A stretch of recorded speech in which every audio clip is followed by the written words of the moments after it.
हे भगवान, मेरा ऐसी अवस्था भी होने वाला है, ये मैं कभी भी सोचा नहीं था। इसी तरह वो कह के रोने लगा, जोरों जोर से रोने लगा। ये देखकर वहां के धर्म देवता ये सहन नहीं कर पाए और साक्षात प्रकट हो गए। क्या हुआ, क्यों रो रहे हो? हे प्रभु, हे धर्म देवता, आप तो देख रहे हैं मैं कई सालों से इस गांव के सारे लोगों की जरूरतों के चीज उनको देता आया हूँ। अभी मेरा शरीर इतना क्षीण हो गया है, मैं उनका मनचाहा चीज देने में सक्षम नहीं हूँ। मेरी सारी शक्ति नष्ट हो गई है। अब मैं क्या करूँ? सारे लोगों की दुख परेशानियाँ मुझसे देखी नहीं जाती। अब मैं क्या करूँ?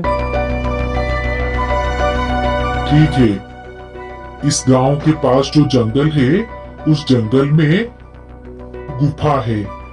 गुफा के अंदर जो मिट्टी है, उस मिट्टी से एक ईंट बनाकर अगर तुम में कोई रख देगा तो तुम फिर से जवान हो जाओगे और तुम्हारी सारी शक्तियाँ वापस आ जाएंगी। ये कह के धर्म देवता कहीं अंतर्ध्यान हो गए।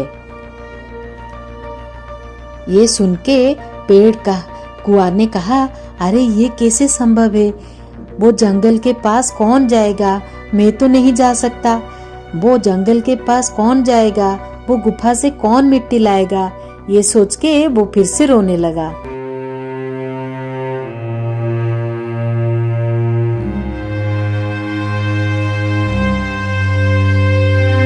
तभी नीलकंठ वहां से जा रहा था। नीलकंठ एक बहुत ही भला आदमी था, बहुत ही दयावान था। उसे किसी का दुख देखी नहीं जाती थी। वो जैसे ही देखा कुआं रो रहा है, वो कुएं के पास गया। अरे क्या हुआ भाई, तुम क्यों रो रहे हो? कुएं ने सारी बातें नीलकंठ को बताया।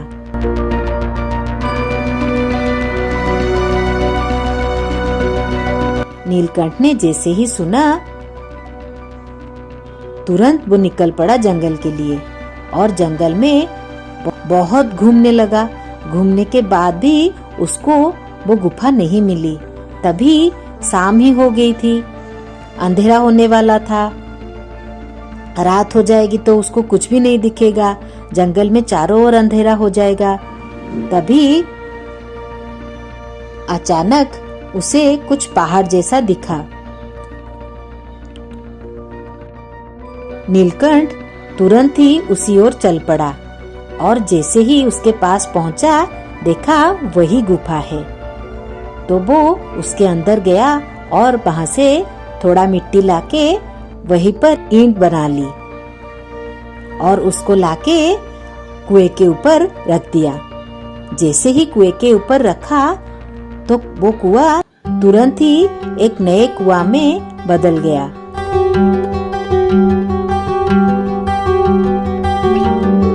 और उसकी सारी शक्तियां वापस आ गई। इसी नेकी के कारण नीलकंठ के ऊपर कुआं खुश होके उसको बहुत सारे हीरे का एक झोला दिया और नीलकंठ को बहुत धन्यवाद किया। नीलकंठ भी इतने सारे हीरे पाकर बहुत ही खुश हुआ और खुशी खुशी अपने घर को लौटा। धर्म और नेकी के मार्ग में चलने से चारों ओर से आपको सफलता मिलती है। आगे की कहानी देखने के लिए हमारे चैनल को लाइक और सब्सक्राइब करें। आगे की कहानी बहुत ही जल्दी आने वाली है।